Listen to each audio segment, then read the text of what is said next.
So hello दोस्तों, कैसे हो आप लोग। आज का मेरा टॉपिक है मेटाबॉलिज्म। जैसे कि मेटाबॉलिज्म क्या होता है और ये कैसे हमारे फिटनेस का आउटकम्स को अफेक्ट करता है। ठीक है, सो शुरू करते हैं ज़्यादा देर ना करते हुए। सबसे पहले व्हाट इज मेटाबॉलिज्म। मेटाबॉलिज्म क्या है। मेटाबॉलिज्म एक प्रोसेस है जिसमें बॉडी आपके फूड को एनर्जी में कन्वर्ट करती है, देन उसे यूज करती है, चाहे वो अमीनो एसिड हो, चाहे वो आपके शुगर हो, सिंपल। सो उसे हम मेटाबॉलिज्म कहते हैं। आपके बहुत अच्छे तरीके से फूड को एनर्जी में कन्वर्ट कर पा रही है और वो उसे यूटिलाइज कर पा रही है, इज नोन एज मेटाबॉलिज्म। ठीक है, चलो ये हो गया मेटाबॉलिज्म क्या होता है।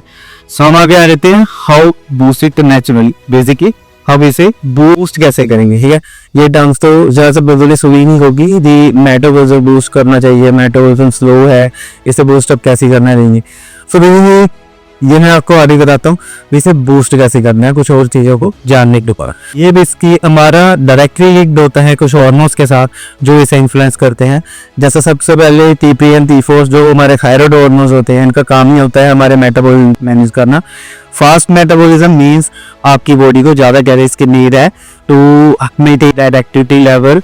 और इवन हम अगर BMR की बात करें जो होता है बेसल मेटाबॉलिक रेट।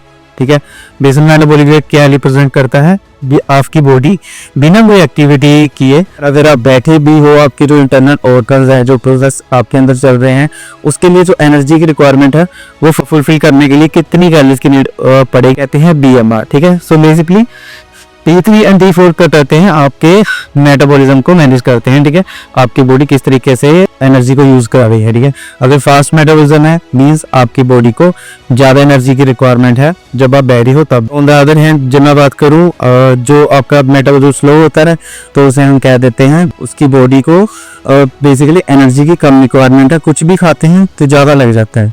सस्ता जाबी में कहावत होती है भी पानी भी लग जाता, सा डाना खाता बेतमीन तब पानी भी लगता। तो कई बंदे ऐसे ही होते हैं तो कहते हैं भी मुझे तो क्यों भी नहीं लगता, बेसिकली मुझे घी भी नहीं लगता। ठीक है, तो एक्सक्यूज जाना, मेरी हिंदी थोड़ी सी ठीक है, मैं भी प्रूव कर रहा हूँ टाइम के साथ साथ। ठीक है, सो T3 या T4 जो डायरेक्टली लिंक्ड हैं हमारे मेटाबॉलिज्म के साथ, ये उसे ही मैनेज करते हैं। आपने देखा होगा हाइपोथायराइडिज्म या हाइपरथायराइडिज्म, ये ऐसी प्रॉब्लम्स हैं जिसमें आपका मेटाबॉलिज्म अपसेट हो जाता है और आपकी बॉडी वेट पुट डाउन करना या वेट रिड्यूस करना शुरू कर देती है। वो इन्हीं दो हार्मोन्स की वजह से करते हैं। इंसुलिन, ठीक है, इंसुलिन क्या है, मैंने एक वीडियो इसके बारे में पहले ही बनाया हुआ है भी। इंसुलिन क्या होता है, बेसिकली इंसुलिन का काम होता है ब्लड स्ट्रीम में जब प्रोसेस के बाद प्रोसेस के बाद ये ट्रैक के बाद जो आपकी बॉडी में आपके ब्लड स्ट्रीम में एनर्जी यानी ग्लूकोज या अमीनो एसिड वगैरह आते हैं उनको यूज करना है। इट्स लाइक ये एक की की तरह होता है, चाबी की तरह होता है। देन ये उस सेल में जाके उस सेल को तैयार करता है, या वो एनर्जी को यूटिलाइज कर सके या वो अमीनो एसिड जो भी आपका न्यूट्रिएंट है उसको एब्जॉर्ब कर सके। ठीक है, सो इंसुलिन पे डायरेक्ट काम होता है आपकी बॉडी को एनर्जी प्रोवाइड करना। मींस जो एनर्जी आई, आपने फूड खाया, एनर्जी में कन्वर्ट हुआ, देन उसके बाद आपकी बॉडी जो यूज कर रही है वो जो एनर्जी एक जगह से दूसरी जगह पर जा रही है वो इंसुलिन देकर जा रहा है। ठीक है, देन इसे फैट स्टोरेज हार्मोन भी कहते हैं। क्यों, क्योंकि फिर इसका काम होता है जो एनर्जी हमें चाहिए। अज्यूम कर लो आपको एक्स अमाउंट ऑफ मींस मुझे 10 कैलोरीज की नीड है, ठीक है, बट मैंने कंज्यूम कर ली 20 कैलोरी। सो 10 कैलोरीज तो चलो जहां पर रिक्वायरमेंट है ग्लाइकोजन वगैरह में वहां पर जाकर यूज हो जाएगी, बट जो 10 अलग से बचेंगी वो कहां पर जाएंगी, वो इंसुलिन लेके जाएगा हमारे फैट सेल्स में। ठीक है, और वहां पे वो स्टोर करती है। ठीक है, सो इसका भी डायरेक्ट होता है इंसुलिन के साथ।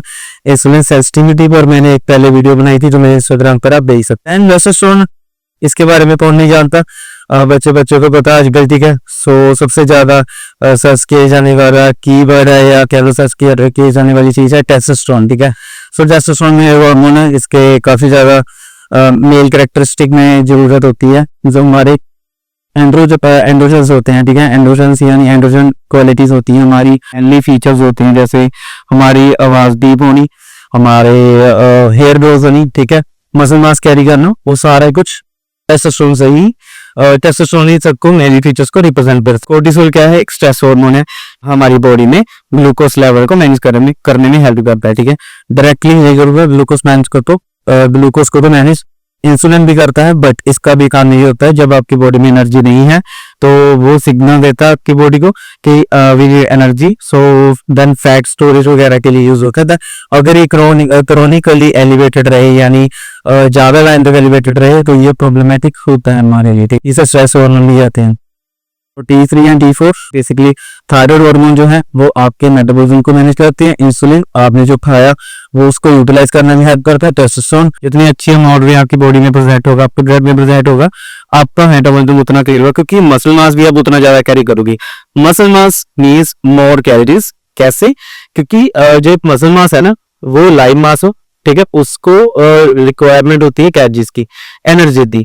तो टेस्टोस्टेरोन से ज्यादा मसल मास हम कह सकते हैं। अगर मसल मास आ गए देन आपको एनर्जी की ज्यादा रिक्वायरमेंट है, ठीक है। देन कोर्टिसोल का आपको बता दिया स्ट्रेस हार्मोन है, और इससे भी आपका जो मेटाबॉलिज्म है इफेक्ट होता है। क्रोनिकली ये जरिए एलिवेटेड रह गया तो ये आपके मेटाबॉलिज्म को खराब कर सकता है, ठीक है। सीधा सीधा इसका असर होता है T3 एंड के, जिसके बाद हमारे मेटाबॉलिज्म अपसेट हो जाता है। दूर नहीं जाऊंगा, वीडियो बहुत लंबी रहेगी, इसीलिए मैं इतने में कर दूं। कुछ फैक्टर्स जो बेसिकली हमारे मेटाबॉलिज्म को अफेक्ट करते हैं, जैसे एज होंगे, छोटे एज, हम छोटी एज में होते हैं, ठीक है, कम एज में होते हैं, हमारा मेटाबॉलिज्म तेज होता है।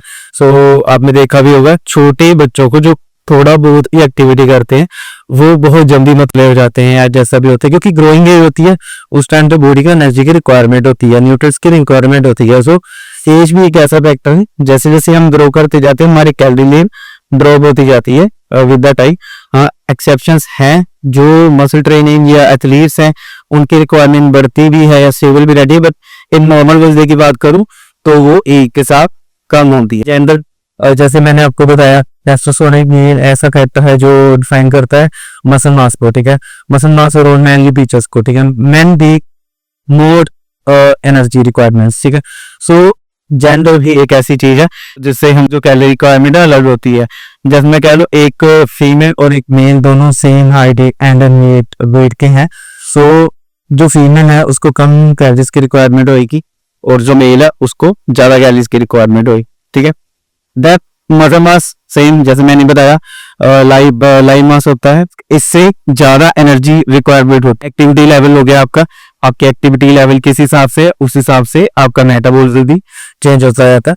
बेसिकली हम मैं कहूँगा अगर मैंने डेली दौड़ना है तो मुझे एक्स अमाउंट ऑफ कैलोरीज की रिक्वायरमेंट होगी, ठीक है, क्योंकि मैं TDW मतलब टोटल डेली एनर्जी एक्सपेंडिचर वो होता है BMR के बाद जो हम एक्टिविटी करते हैं, मींस स्टिल रहने के बाद जो मैं एक्टिविटी कर रही है उसकी कैलोरीज ऐड करने के बाद हमारे पास TDW आता है। डाइट बेसिकली अगर हम क्लीन डाइट लेते हैं, हम भी ऐसे फूड खाते हैं जिनका TEF हाई होता है, thermic effect of food high होता है, सो उससे भी हमारा मेटाबॉलिज्म अफेक्ट होता है, ठीक है।